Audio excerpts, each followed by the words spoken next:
Um, it's 4 o'clock, and my name is Inger Stark, and I am one of the equity trainers at the Peralta Community College District, part of the Equity Initiative. And I am here to welcome you to session 8 of the first ever Peralta Online Equity Conference.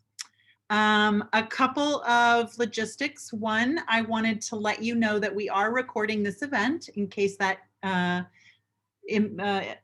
impacts how you participate or don't. I also wanted to let you know that the presenter, Michelle, has indicated that she feels able and skilled at watching the chat feature as she does her presentation. I would invite you, if you're willing, to drop into the chat and just tell us if Michelle probably doesn't recognize your name. Maybe just say, hi, my name is Claudia and I am from, and so we'll know a little bit about the folks who are attending today's event. Let's see what else. And definitely we encourage questions. I'll keep an eye on the chat feature also. I'll also be timekeeping, Michelle, although I know you're really good at watching time. So I'll give you a little heads up. And the presentation today, session 8, for which you are here, is called Humanizing Pre-Course Contact with a Liquid Syllabus. And our presenter is Michelle Pacansky-Brock. And so with that, I'm going to turn it over to you, Michelle. And thank you, Inger. Welcome. Thank you. I'm going to put the link to my slides in the chat. I want to acknowledge right from the outset that my slides are designed to be a resource for you. So there might be slides that I go over, without going through every link on the slide. That's because I want you to use them and just kind of use them to guide your own learning. All right. So hi, first of all, I'm happy to be here today and I'm happy to have you with me. Thank you for taking time in your day to engage with this 45-minute presentation / discussion.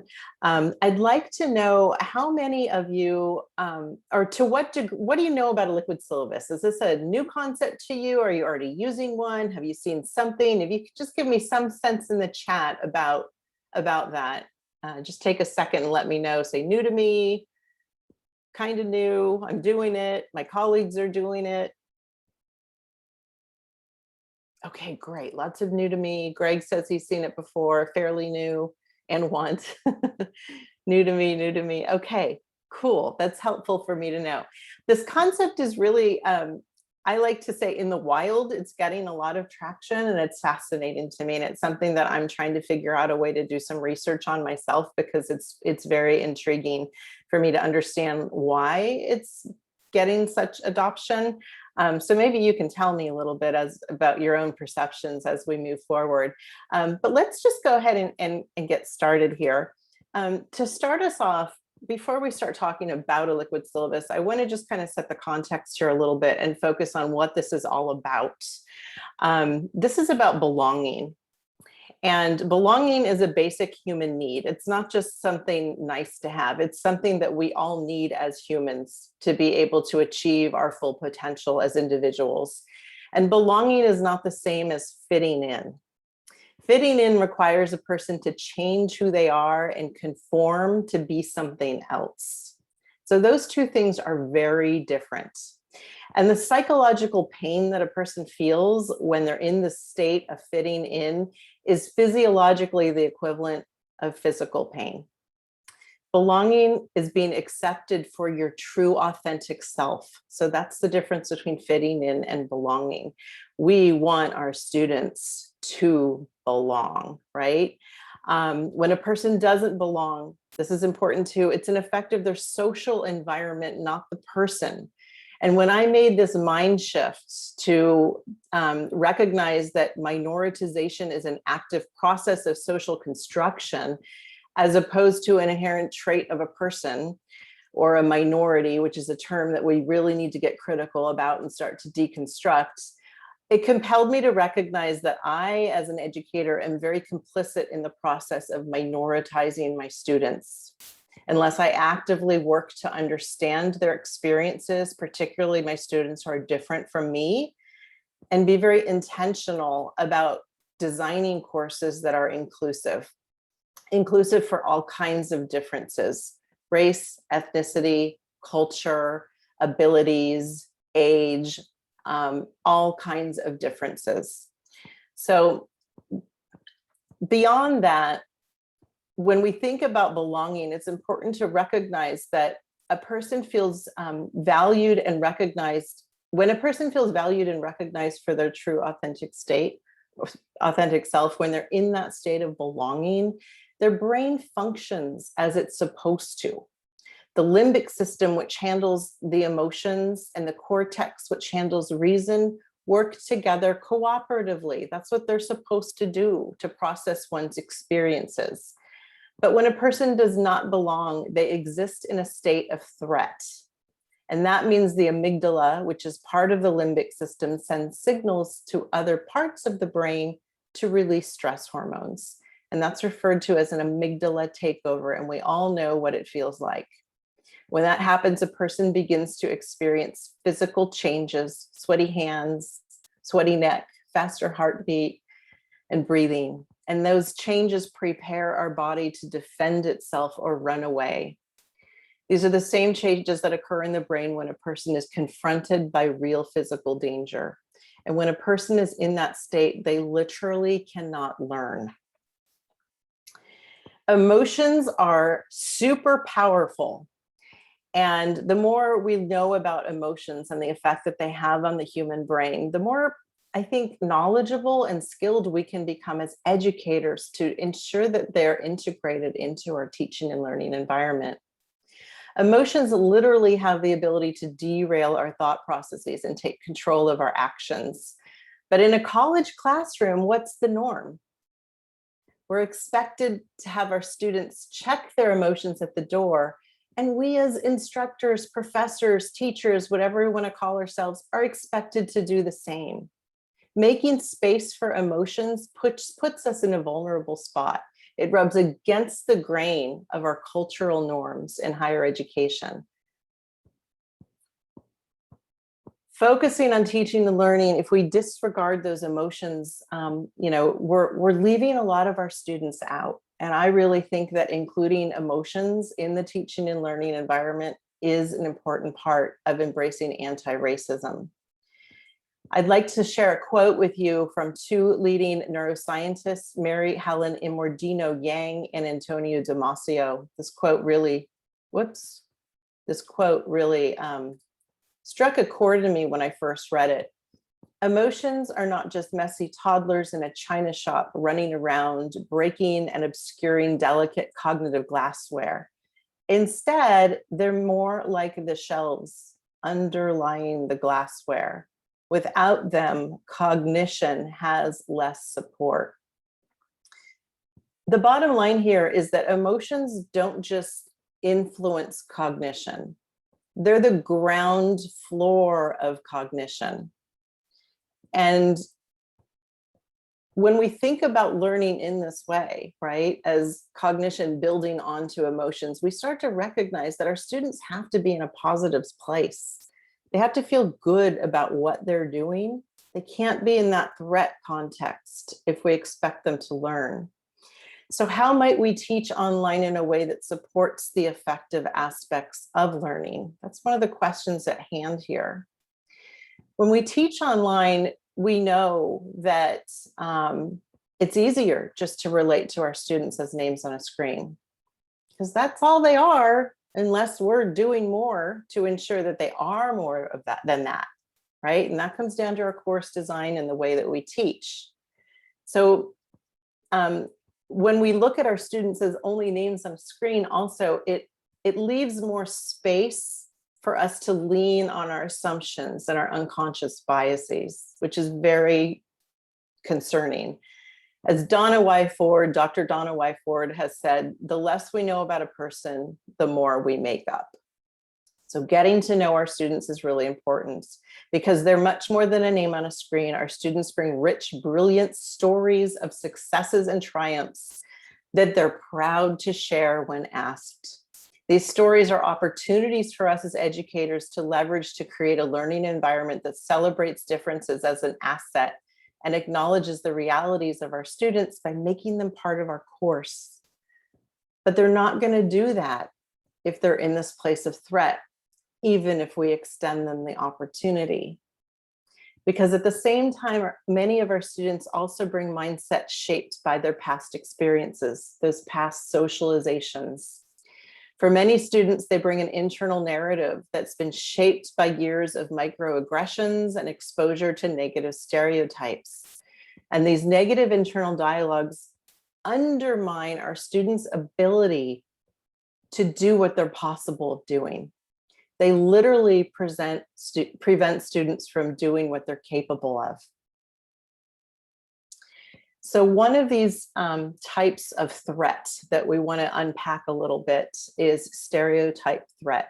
And I'm just going to pause for a moment, and I want us to consider what stereotype threat is. And much like you did with my question about the liquid syllabus, can you just give me a check-in in the chat and let me know if you are familiar with stereotype threat or not?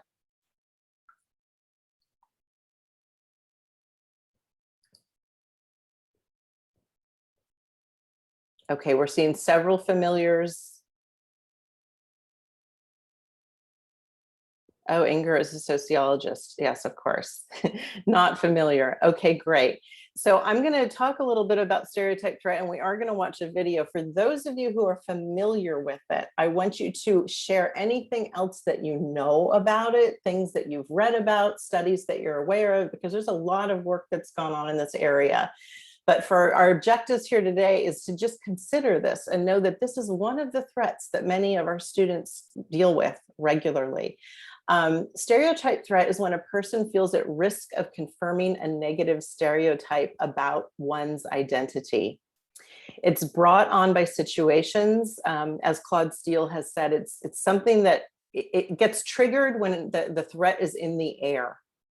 So if you think about college, higher education, the threat about not performing to a certain intellectual capacity is something that is typically more in the air for someone who identifies with a social group that has a negative stereotype, like our Black students, like female students in STEM. Negative stereotypes about intelligence are more, well, I just said that. And the consequences of stereotype threat are disengagement, underachievement on exams, and other academic tests. It's academic tasks. It's actually been shown to reduce the performance of a person below what they're capable of doing on a test or an exam. It can also trigger sudden course withdrawal.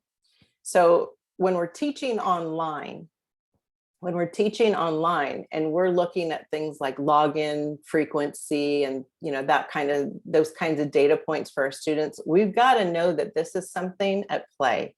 So let's just watch a couple minutes of Dr. Claude Steele talking about stereotype threat. And I'd like you to specifically focus in on his suggestion at the end when he talks about what we can do about it.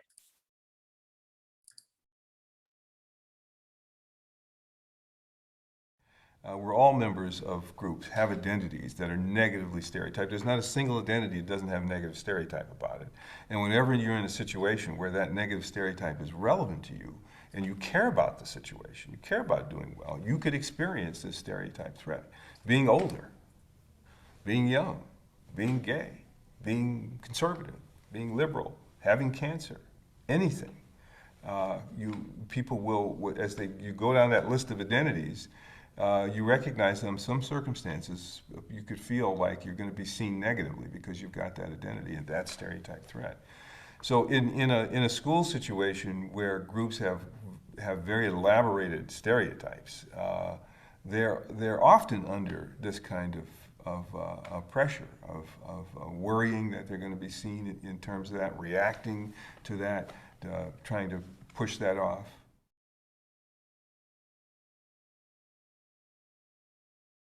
Well, if stereotype threat and identity threat are the problem in a situation, then what you need to focus on is building a sense of identity safety in the classroom or in the workplace. And that's a sense where a person can trust that they're not going to be exposed to negative experiences based on having an identity. You have to be some effort put into building that kind of assurance in the people who are in the setting. And we have to recognize that that's a little something extra. It seems extra, but we really have to do that in order for everybody to feel identity safe in the situation, safe enough to function and flourish in the situation without this threat, without this pressure.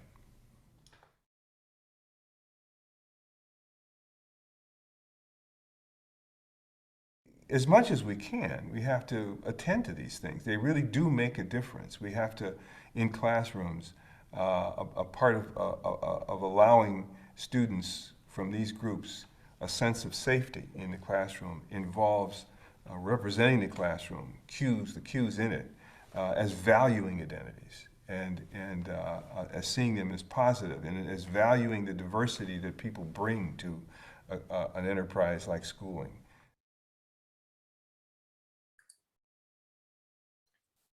Okay, so with that in mind, oops, my little animation there wasn't supposed to quite show yet. Keeping that in mind, when we think about threat in higher education, we know that threat is exacerbated by cues of social exclusion, including macroaggressions and microaggressions. And we hear a lot about those, and they're so important, right? Particularly microaggressions, which operate at a very unconscious level. But there's some really interesting research coming out. Mika Estrada is a social psychologist at University of California, San Francisco. And her work is looking at bringing in kindness cues of social inclusion that were operated at both the macro affirmation and the micro affirmation level. And what her research shows is what people perceive as kindness are things that you don't have to do. Things that you don't have to do. So I think as an educator, this has been really impactful for me because it makes me think about my student sequence in the learning experience, particularly when students are learning online, not sharing the same space with me.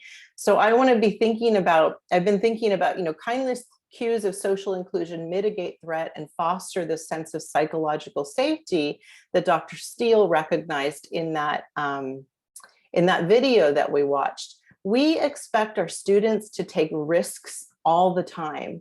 Just by saying reach out if you need help is a risk.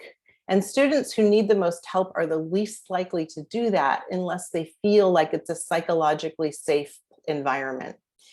So when we think about learning online, any learning, I should say, my head is in online learning because that's what I do and that's what I support. But any learning, we have a real opportunity before our classes start to really mitigate this sense of threat that can throw students off and undermine their academic performance. And this is where the Liquid Syllabus fits into this high opportunity zone. So it's designed as a kindness cue of social inclusion that gets shared with students before a class starts. Okay, so I want you to keep that in mind. And I want you to reflect on your experiences as a college student now.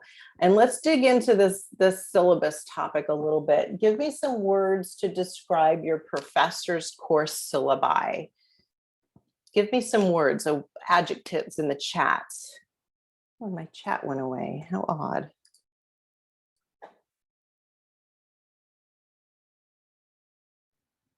Do you need help, Michelle? Did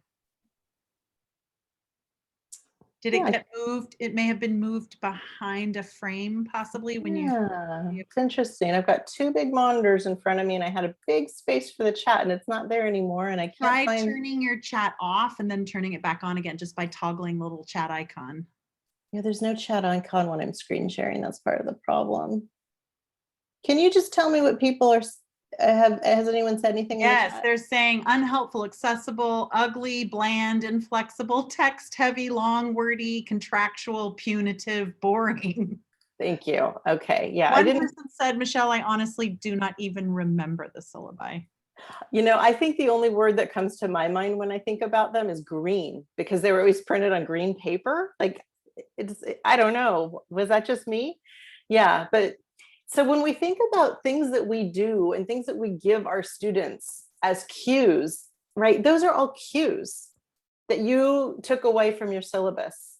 So we want to change the cues of the syllabus into something positive that really starts to foster trust.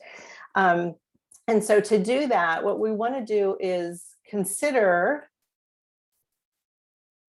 oh, this is a meme that I found when I just Googled syllabus. It was pretty obvious, right? My face when you ask the question, that is answered in the syllabus. Yeah, a syllabus is really about, it can be, it is often, it is frequently a cue of power and domination. And as my colleague and good friend Fabiola Torres from Glendale Community College says, power and domination undermine trust and care. They undermine the sense of psychological safety and trust that we're aiming for here. And when we look at some of the research, there's evidence, a study from 2010 and a study from 2018 that links a friendly syllabus with a friendly tone to a student's perception that they have an instructor who's approachable, who's caring, and who's going to motivate them. That's a really big deal, particularly for our students who are in that place of threat. There's research on online community college students. This is based on a sample from Virginia, not California, that looked at all these different course design features. And the one that actually influenced online community college student performance the most was the quality of instructor to student interactions, more than course design, more than the way that the technology was used or anything like that.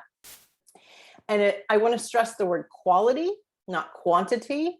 And if you're wondering, how did they determine quality? It came down to the sense that an instructor cares, the sense that there's a person on the other side of the screen that cares about my learning. And then very recently, just this year, there was a new study that came out, which I found particularly interesting, that looked at, that showed that a warm tone and a reach out statement that encouraged students to reach out for mental health support if needed actually influenced their self-reported intentions to reach out for that support. And this is a particularly big deal now in the environment that we are all in. I also wanted to note that they used a 2-page syllabus, which they didn't note as like, a factor, but I think that length is a big deal, and it'll play a role in what I'm going to talk about in just a sec. I also want to recognize that syllabus redesign as an equitable practice is widely known, and it's been used in many different contexts. It's part of the equity and culturally responsive teaching in the online environment course that CVC and @ONE offers, which is the group in the California Community College system that I work for. The Center for Urban Education, or CUE, down at USC in California has a syllabus review guide that's part of their racial equity toolkit, which is super helpful. Lots of wonderful resources there. And I have a couple of other links on the slide here if you want to dig into that. So this is a well-regarded practice to redesign the syllabus as in the context of equity. So how can we transform our syllabus into a kindness cue of social inclusion and use all that we know from the research, but how can we go a little bit further? And that's what I think this liquid syllabus concept is doing. I do think it's pushing the envelope a bit more. And the liquid syllabus, I have this slide in here just to note, I'm working with I'm part of a grant project from the California Education Learning Lab. We've been given $1.3 million to look at, to develop a course, a professional development academy for humanizing in STEM, and to look at how these humanizing practices influence faculty perceptions of online teaching, as well as student perceptions of online teaching. And so the liquid syllabus is one of the elements in this humanizing toolkit, I guess you could say. And to introduce you to what it is, we're going to show this brief video. I know what you're thinking. I have a syllabus, and I've worked really hard on it. So why should I take the time to also create a liquid syllabus? And what does that mean anyway? After all, I already have my syllabus online in the form of a PDF, and I know all my students can access it in Canvas. But folks, the thing is, when your syllabus is behind a login screen, it may be tough for students to get to it from their phone. And no matter how lovely it looks on a computer, reading it on a mobile device is tough. The information in that syllabus is important, right? The bottom line is when we use tools designed for print products, they don't result in mobile-friendly experiences. And that's not good for our students. How might things change if you used a website tool like Google Sites or WordPress to create a liquid version of your syllabus? For just a moment, imagine being a student. It's the start of your first semester in college, and the week before class starts, you check your email and you get a friendly welcome message from your sociology instructor. It includes a button at the bottom to check the syllabus. You tap that button with your finger, and instantly you go to a syllabus that's easy to read and experience with the swipe of your finger.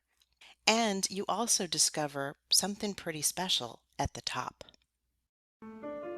Hi scholars, my name is Katie Whitman Conklin and I'm going to be your instructor this semester. A little bit about me, I lived in the Central Valley of California for a lot of years with my husband and children while he was stationed there with the Navy. And when he retired, we moved to northern Idaho, where we now live with our kids on a family ranch. You think to yourself, Oops. Okay. I didn't mean to do that, but that's okay. You think to yourself, I'm going to love this class. So you get the gist there. So a liquid syllabus, by shifting the format of a liquid syllabus, it enables us to do a lot more.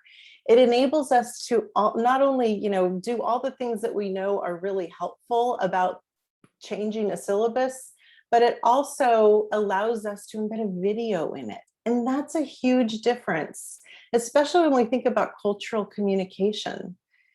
Everything in higher ed is so text-based, and nonverbal gestures, nonverbal communications, smiles, body gestures, those things mean a lot to certain students.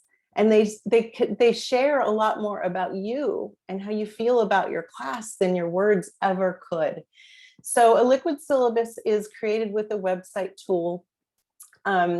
Sophia, you're asking about a workshop. I have a link at the back of this deck that we're going to get to that actually will take you through the steps with creating them. And I have tons of videos in there that I've created that nobody watches because I think it's just so intuitive to use Google Sites. But I think the examples are pretty helpful to look at. And so it's public. It doesn't take a student to a login screen. Like, what kind of cue does that tell you? If you're someone who doesn't even know what Canvas is, and when you tap on a link, you're taken to a Canvas login screen, obviously that's a barrier that a student needs to work through, but we want to get to them before that. We don't want them to have to stumble with that the first time. It's also accessible, and I like to recommend Google Sites because it does support accessible content very well. Other website tools aren't so great in that area. So it includes that captioned, that brief, imperfect video. It's written with welcoming, hopeful language, tips for success, a learning pack, and inclusive images. And so I'm sure you're seeing all the great overlap with the Peralta equity rubric here. I have some examples here. I'm going to show mine just because I obviously feel the most connected to mine. And so I've got my video at the top here, which you can watch later if you'd like. I want to scroll down a bit. By the way, I recorded that with my phone in my backyard. So again, it's not about being like having access to big, expensive equipment. You just think about your lighting. You hold your phone as steady as you can. I do have a tiny little tripod that I just put out in front of me, and that's what I did.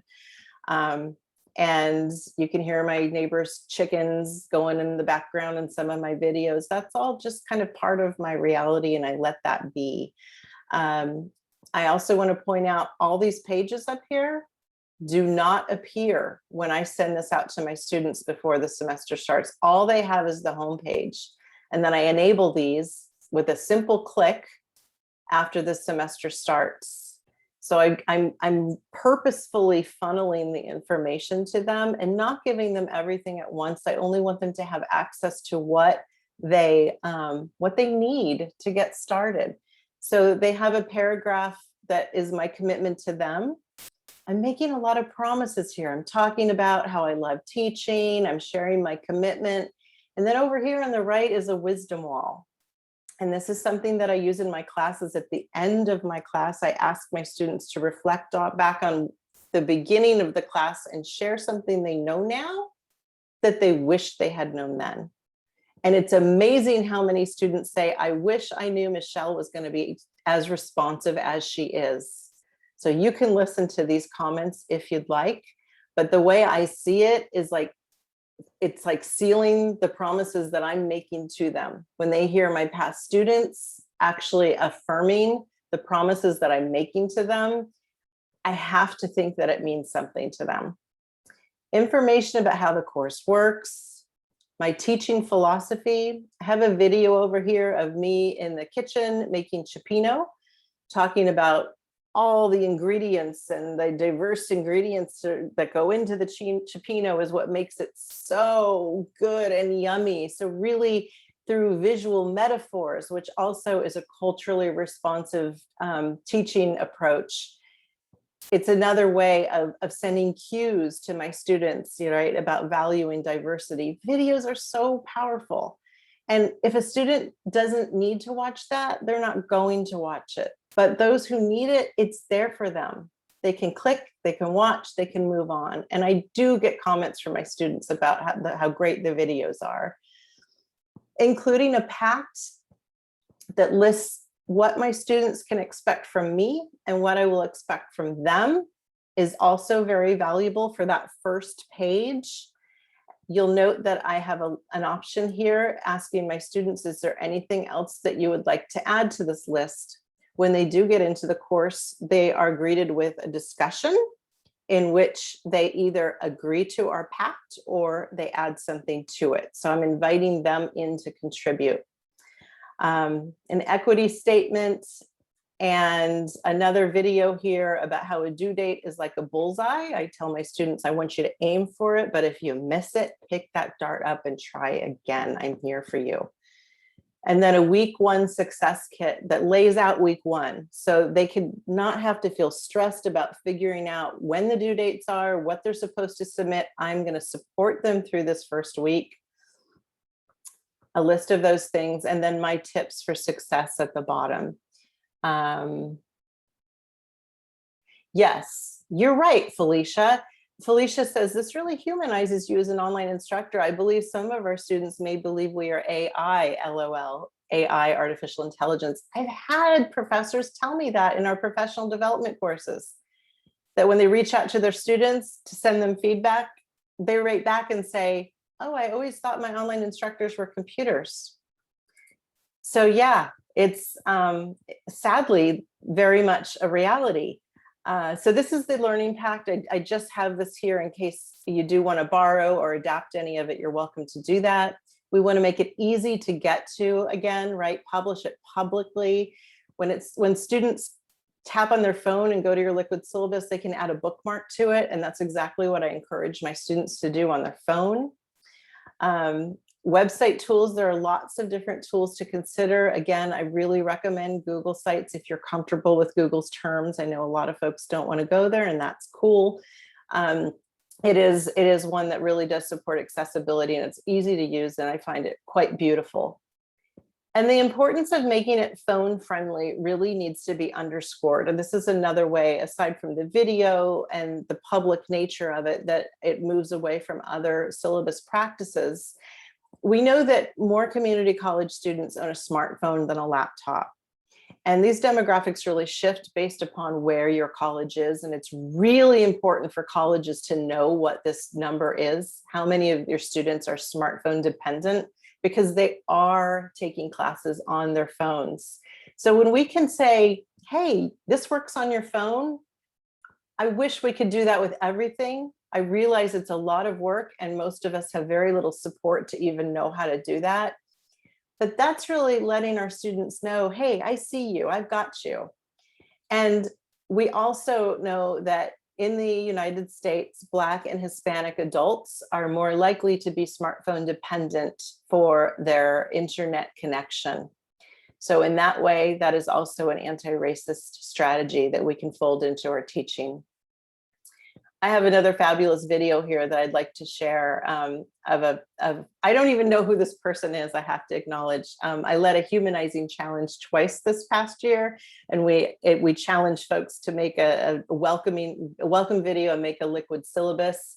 And we challenged them to be vulnerable, and to keep in mind that sharing our vulnerability fosters empathy. It's really an important part of human connection. Developing relationships with our students. And so we wanted to really encourage them to be themselves. And so this is the video that this wonderful instructor recorded and shared with us at the start of fall 2020. Hi students, I'm messaging you from my attic where I am working on repairing the condensation output from the AC unit. I intended this weekend to send you a beautiful welcome message from somewhere in the mountains where I was going to go for a hike. But there's no hiking this weekend because there are lots of fires and the air quality is bad. So instead, since my AC is on and was leaking into the house from the roof, I am up in the attic repairing the AC. It's kind of like life right now. Things are not going how we hoped they would be going. That's true for everybody. It's going to be true for parts of this term for you, I'm sure.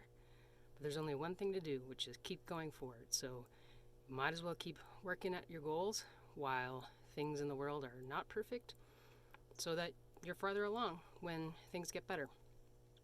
I'm here this semester to help you work toward those goals, but just remember, on days when things are not perfect, when things kind of suck, well, tomorrow is going to be a better day. And if you get some progress done on your goals today, then tomorrow will definitely be a better day, even if it's not that fun in the meantime. All right, well, welcome to Anthro classes this term. I hope you have fun. When you don't have fun, I hope you remember this message. Not every day is fun. Okay, bye. I love that video. Hi, students.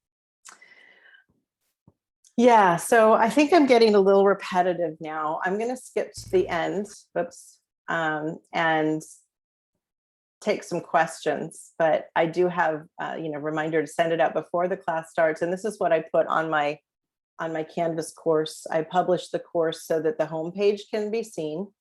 So if anyone does stop by the course, maybe they didn't get my email, the link for the Liquid Syllabus is right there on the page, on the homepage also, for them to check that out. And then the link at the top of this slide will take you out to, it's a public Canvas course with a video at the beginning where I'm just welcoming you. And then you can go over to the Start Here area, and it'll walk you through a lot of stuff that we've already covered, but it takes you through all the steps of creating a liquid syllabus. And if you want to complete the whole Humanizing challenge, which is now archived as self-paced, you'll find that link here too. And it's got archives of videos, and you'll also find another course that'll walk you through creating a video using a tool of your choice. It's got lots of different tools embedded there. So I'm going to stop sharing and turn over to the chat, because I know that a couple of questions came in here. So Tim, this is a question that I get every time I do this presentation. How do you recommend incorporating this idea when there may be a rigid syllabus template at our college that may communicate a very different tone? So what I'm going to share with you is a solution that others have shared with me that has come out of conversations with other faculty. They say, oh, well, I let that really rigid one sit in my learning management system, and it's there. It's there, and I share it with my students, but this is the one that I really share with my students. So it's actually like an alternative one. So the one that is supposed to be there is there, but the warm, caring, liquid syllabus functions a bit differently, I guess I would say. I would also say, though, I think there's a really important message that we all need to fold into what we do as faculty, and make it part of our commitment to equity, to change those things. And that's not the kind of thing that we can do today. We can't make it happen now, but if we recognize that there's threatening language and policies, like how could we present that in a different way? Rewrite it and take it to your academic senate and talk about it. Like that's the role that you play in this process. And that's just a really important, it's just really important to remember that. And Felice has asked, I have a question. When you send out the welcome letter, do you send it to people's college email? I often have the issue that students new to the college at the start of the term don't know how to log into their student emails. That is what I do because that's all I have access to. So, you know, that is another barrier that I fully recognize. And, you know, I think that every one of us at our colleges have different ways to access our students. I've also been told by faculty at some colleges that they can't even get access to their student emails before the start of instruction. So there are all kinds of institutional barriers that we need to recognize and start to tear down where, you know, they're preventing us from doing the right things for our students. Thank you, Janelle. What do I say about grades? What do I say about grades? Do I individualize grades? Yeah, that's a really good question. So I do still grade. I do the 1-point rubric. So all of my assignments have a 1-point rubric, which it's Bravo or almost there, and students can revise everything and resubmit. So it's very much based on the idea of my feedback informing their progress. All of my assignments can be turned in at any time. I don't have, especially now, this is something I've gotten really flexible on this past year. But yeah, so I allow late work also. The grading conversation is something that I'm now dipping my toes into. I'm reading the Ungrading by Susan Bloom, I think it's called, is her name. So I have that and I've started breaking into the first couple chapters. It's an interesting conversation. Yeah, thanks for asking. And if anybody wants to share what they do or any tips that they have or questions with your microphone, we do have 2 minutes. Michelle, can I make a quick comment? One of the beautiful and difficult rewards of asking those questions about the impediments at your institution, Tim, I'm thinking of you, and Felicia, I'm thinking of you, is then the burden of changing the institution, as Michelle said. And I don't know if you heard our Vice Chancellor, Siri Brown, speak this morning as the opening speaker, but really talking about a long history of racism and other exclusions in public education and I mean, it's great historical cultural context. And it's difficult, right? Because, for example, the rubric was a little way, the syllabus is a way, there's small sort of micro ways you individually on your own time can make changes. And yet those changes that you do alone then impact your colleagues, your students, your institution, and things like that. So, yeah. It's not easy work, that's for sure. Yeah. Luckily, I have a colleague who's also in the room, so we can work on it together. Oh, that's nice. That's nice to hear, Tim. Thanks. And I will say that equity work is really best done in community. I mean, obviously you can do lots of things on your own, but building a community, it's difficult work. It can be emotionally draining, can be really hard going up against institutions, senates, colleagues. So yeah. Hey, Michelle, you are spectacular. And I want to thank you so much for this training. I'm going to do my little reactions with a big heart on it, do a thumbs up using technology.